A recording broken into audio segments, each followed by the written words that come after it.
all starts somewhere. You've got to start somewhere.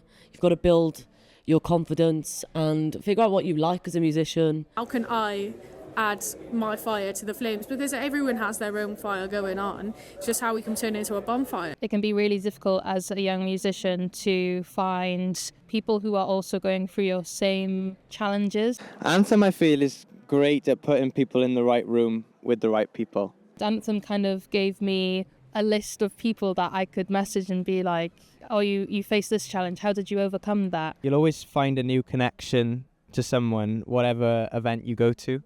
And I think that's a real big strength that they have. I think they're very good at putting people together. My son, George, he wants to be a musician. He wants to do this for a living. So the sooner he starts, performing in these wonderful professional venues, the better. So it's just brilliant. I don't know what he'd do without it, really.